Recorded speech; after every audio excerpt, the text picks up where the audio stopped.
घरच्या घरी अगदी सोप्या पद्धतीने हे मोतीचूर लाडू कसे बनवायचे आहेत ते बघणार आहोत. आणि हे मोतीचूर लाडू बनवण्यासाठी झाऱ्याचा वापर अजिबात करणार नाही आपण. घरामध्ये तुमच्या ज्या काही प्लास्टिकच्या पिशव्या पडल्या असेल ना, त्यातील तुम्ही प्लास्टिकची पिशवी वापरून अशा पद्धतीने मोतीचूर लाडू बनवू शकता. पहा किती सुंदर रंग आलेला आहे, काय सुरेख दिसतोय हा लाडू. एकदम छान आणि चवीला तर एकदम भारी असा लागतो. हे लाडू करायला अगदी सोपे आहेत, वळायला तर अजिबात जराही वेळ लागत नाही, पटपट वळले जातात. हे पहा इथे मी सगळे लाडू करून घेतलेले आहेत. तुम्हाला इथे मी एक लाडू तोडून देखील दाखवते. अगदी मऊसूत छान असं झालेला आहे आपला हा मोतीचूर लाडू. हे पहा. चला तर लगेचच रेसिपीला सुरुवात करू. नमस्कार, welcome back cooking and blogging with Bhagyashree. तर इथे मी एक वाटी भरून, म्हणजे एक जो आपला कप असतो मेजरमेंटचा, तो कप भरून किंवा एक बाउल भरून असं इथं मी हे बेसनचं पीठ घेतलेलं आहे. हे बेसनचं पीठ आता आपल्याला चाळणीतून छान असं चाळून घ्यायचं आहे. आणि हे बेसन असं बारीक मैदा चाळायची जी चाळण आहे ना, यातून आपल्याला व्यवस्थित छान असं चाळून घ्यायचं आहे, जेणेकरून यामध्ये ज्या काही गुठळ्या असतील त्या चांगल्या अशा मोडून घ्यायच्या आहेत. हे पहा, अशा पद्धतीने मी चमच्याने हलवत ही सर्व पीठ इथे मी चाळून घेणार आहे.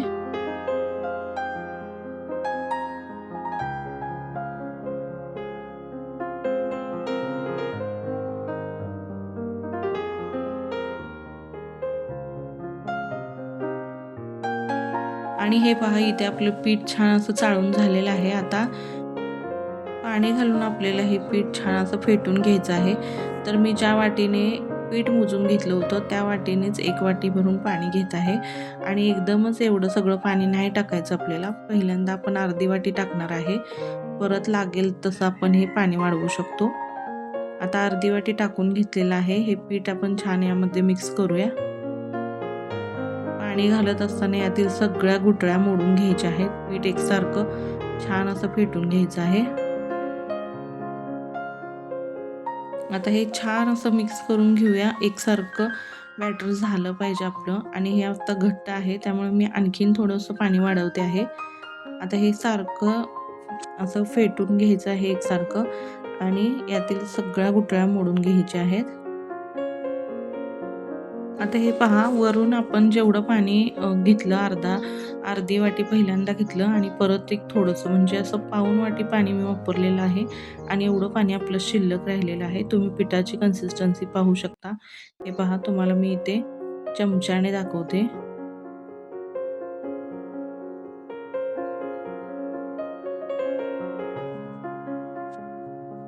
अशा पद्धतीचं आपल्याला तर या कन्सिस्टन्सीचं बॅटर हवं आहे. हे पहा. आणि पाण्याचं म्हटलं तर याप्रमाणे हे प्रमाण बरोबर आहे. 1 कप बेसनचं पीठ आणि अर्धा कप आणि वर थोडंसं असं पाऊण कप पाणी इथे लागत आहे. इथे मी डाळीची पिशवी घेतलेली आहे. तुम्ही दुधाची पिशवी किंवा जी विकतची अशी पायपिंग बॅग मिळते ना, ती देखील घेऊ शकता. मी ते डाळीची पिशवी रिकामी करून घेतलेली आहे. आता ग्लासमध्ये मी डाळीची पिशवी ठेवणार आहे आणि त्याला आपण यामध्ये बॅटर भरल्यानंतरच आपण होल करून घ्यायचं आहे, जेणेकरून आपल्याला कळतं ते किती छोटं आणि किती मोठं करून घ्यायचं आहे. आणि मी तोपर्यंत ते जे आपण डाळीचं बॅटर बनवून ठेवलेलं होतं ते 10 मिनिटं भिजू दिलेलं आहे. 10 मिनिटानंतर आपण इथे बुंदी करायला घेणार आहे. त्यासाठी मी त्या अशा पद्धतीने ग्लासमध्ये ही कॅरीबॅग, ही जी पिशवी आहे ती ठेवलेली आहे. आता यामध्ये हे बॅटर घालून घेते.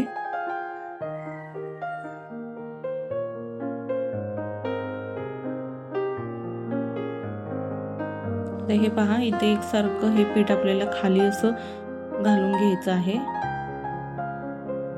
आणि याचा टोक असा व्यवस्थित काढायचा आहे.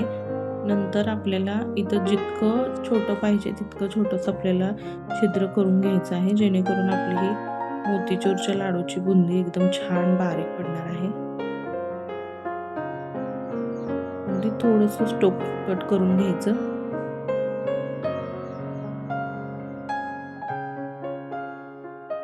तर हे बॅटरमध्ये तुम्हाला पाडून दाखवते. हे पहा असे थेंब थेंब पडत आहेत. असेच थेंब थेंब पडले पाहिजेत आपल्याला तेलामध्ये. आता इथे मी तेल गरम करायला ठेवलेलं आहे. तेल आपलं शक्यतो जास्त गरम पाहिजे आणि नंतर मग आपण लो टू मिडियम ठेवून या तेलाची तापमान हे करू शकता. आता इथे आपण अशा पद्धतीने बुंदी पाडून घेणार आहे. हे पहा असे ड्रॉप ड्रॉप टाकायचे आहेत आणि वरती जरा हात धरायचा. वरूनच आपल्याला ही बुंदी पाडून घ्यायची आहे.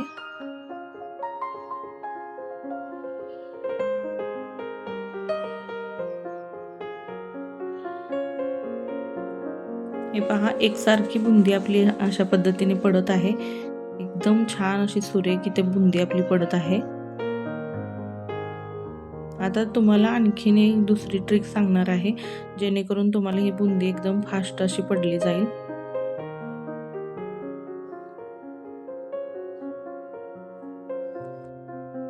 आता बुंदी आपली करपली नाही पाहिजे. इथं व्यवस्थित अशी हलवून घ्यायची आणि लगेचच आपल्याला ही बुंदी काढून घ्यायची आहे. आता ही बुंदी तळली कशी ओळखायची? जेव्हा आपण ही बुंदी तेलामध्ये असे सोडतो त्यावेळेस जास्त करून बुडबुडे येतात आणि ते बुडबुडे कमी झाले, जे पाण्याचे बबल्स असतात ते कमी झाले की आपली बुंदी छान अशी तळून झालेली आहे असं ओळखायचं आणि हे आपण लगेच काढून घेऊया.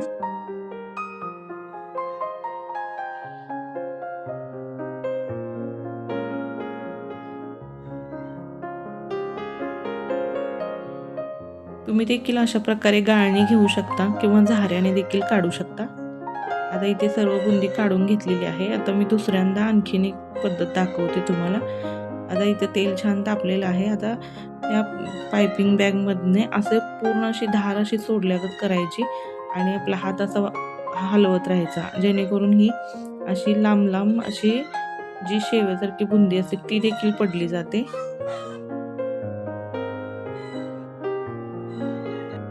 आता अशा पद्धतीने मी इथे सर्व बुंदी पाडून घेतलेली आहे. ती छान तळून देखील घेतलेली आहे. आता ही थोडीशी लांब लांब जी बुंदी झालेली आहे ना, त्यासाठी मी काय करणार आहे, इथे ही थोडीशी थंड होऊ देणार आहे. थंड झाल्यानंतर हाताने थोडीशी अशी चुरून घेणार आहे. हाताने चुरून घ्यायची म्हणजे एकदम छान असं त्याचं टेक्स्चर राहतं. आता इथे तुम्हाला मी दाखवते. इथे मी सर्व बुंदी अशी पद्धतीने हाताने चुरून घेतलेली आहे. हे पहा एकदम छान बारीक अशी चुरून घेतलेली आहे आणि एकदम असे त्याचे मोत्यासारखे गोल गोल दाणे सुद्धा दिसत आहेत. आता लगेचच आपण पाक करायला घेऊया. पाक करण्यासाठी मी इथे अर्धा कपला थोडीशी जास्त आणि कप भरून घ्यायच्या ऐवजी थोडीशी कमी अशी म्हणजे पाऊण कप अशी साखर घेतलेली आहे आणि पाव कप असं पाणी घेतलेलं आहे. ते या साखरेमध्ये घालून साखर छान आपल्याला विरघळून घ्यायची आहे. अगदी त्याचा एकतारी पाक वगैरे करायची गरज नाहीये, फक्त साखर विरघळून घ्यायची आहे पाण्यामध्ये. हाय हीटवरच मी इथे साखर विरघळून घेत आहे. थोडंसं इथं स्पॅच्युलाने मी ढवळून घेते म्हणजे साखर पटकन आपली विरघळली जाईल.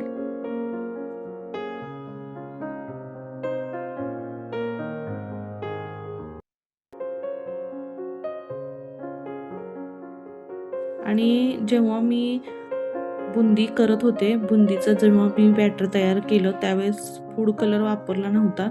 जर तुम्हाला फूड कलर वापरायचं असेल तर तुम्ही वापरू शकता, पण तरी देखील माझ्या बुंदीचा कलर पाहू शकता तुम्ही किती छान आणि सुरेख आलेला आहे, कलर न घालता देखील. आता इथे पूर्ण साखर विरघळलेली आहे पाकात. यामध्ये इथे मी फूड कलर वापरत आहे. तुमच्या इच्छेनुसार तुम्ही तो कितीही वापरा. आणि इथे मी थोडीशी जायफळ आणि वेलचीची पूड वापरलेली आहे, जेणेकरून आपल्या लाडूला चव आणि टेस्ट एकदम छान येईल. आता यामध्ये आपण बुंदी घालून घेणार आहे. हे पहा पाक आपला छान उकळलेला आहे. यामध्ये आपण ही बुंदी घालून घ्यायची आणि हा पाक पूर्ण आटेपर्यंत आपल्याला बुंदी परतून घ्यायची म्हणजे शिजवून घ्यायची. आता इथे आपल्याला ही सर्व बुंदी यामध्ये घालून घ्यायची आहे.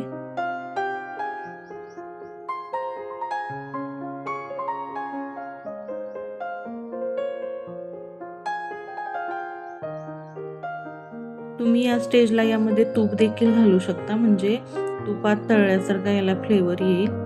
आणि हे असं छान असं मिक्स करून घेऊया. आता ही बुंदी पाकात घातल्यापासून 3 ते 4 मिनिटं आपण ही बुंदी छान अशी शिजवून घेणार आहोत. यातील पूर्ण पाक आटेपर्यंत आपल्याला ही बुंदी छान शिजवून घ्यायची आहे. आता ही ढवळून आपल्याला छान अशी यातील पूर्ण पाक मी आटू दिलेला आहे, हे पहा. आणि यावरती झाकण ठेवून ही बुंदी मुरण्यासाठी एक अर्धा तास आपल्याला झाकण ठेवून झाकून ठेवायचं आहे. नंतर ही थोडीशी थंड कोमट झाल्यानंतर याचे लाडू बांधायला घेऊया. तुम्ही पाहू शकता यातील पूर्ण पाक आटलेला आहे. आता यावरती झाकण ठेवून मी एक अर्धा तास ठेवून देणार आहे. आता इथे अर्धा ते पाऊण तास झालेले आहे. आपली बुंदीने पूर्ण पाक शोषून घेतलेला आहे आणि एकदम थंड देखील झालेलं आहे हे मिश्रण. आता यामध्ये आपण इथे 2 ते 3 चमचे मगज बी घालणार आहोत.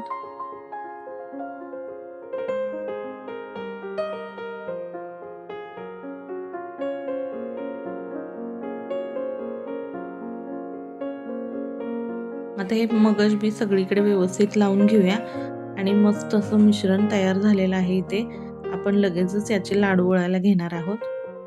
हे पहा काय सुरेख असा रंग आलेला आहे, एकदम छान. इथेपर्यंतच्या सगळ्या स्टेप किती छान आणि सोप्या होत्या. अगदी झटपट असे हे मोतीचूरचे लाडू इथे तयार होतात. आता आपण लगेचच लाडू वळायला घेणार आहे.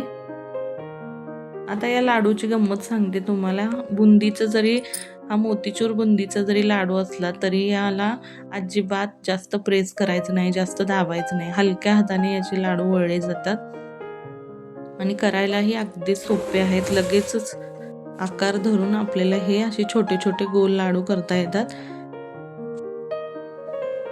बुंदीच्या लाडवांचं काय असतं, पूर्ण अशा कळीमध्ये पाक शिरला जातो आणि ते नंतर असं प्रेस करून आपल्याला गोल लाडू बनवावा लागतो.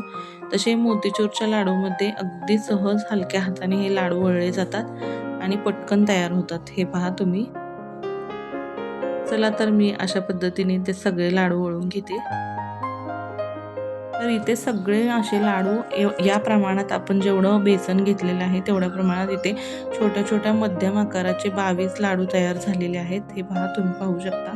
आणि एकदम छान असे एकसारख्या आकाराचे मस्त इथे रसरशीत असे आपले मोतीचूरचे लाडू तयार झालेले आहेत. तुम्हाला मी एक लाडू तोडून देखील दाखवते. हे पहा अगदी मस्त असं रसरशीत इथे मोतीचूर लाडू तयार झालेला आहे. हेच लाडू तुम्ही मार्केटमधून विकत आणायला गेला तर 250 रुपयाला अर्धा किलो असे हे 500 रुपये किलोचे लाडू आहे. तुम्ही अगदी सोप्या पद्धतीने अशा प्रकारे घरी देखील हे लाडू बनवू शकता. कोणत्याही सणासमारंभाला, गणपती बाप्पा पुढे ठेवण्यासाठी, प्रसादासाठी हे लाडू खूपच छान होतात आणि करायला किती सोपे आहेत तुम्ही पाहिले. चला तर मग ही मोतीचूरच्या लाडूची रेसिपी तुम्हाला आवडली असेल तर व्हिडिओला एक लाईक नक्की करत जावा ताईंनो. आणि व्हिडिओ शेवटपर्यंत पाहिल्याबद्दल सर्वांचे मनापासून खूप खूप आभार. नवीन असाल तर आपल्या या चॅनलला सबस्क्राईब करायला विसरू नका. परत भेटू अशाच एका नवीन आणि छानशा रेसिपीसोबत. तोपर्यंत सर्वांना धन्यवाद.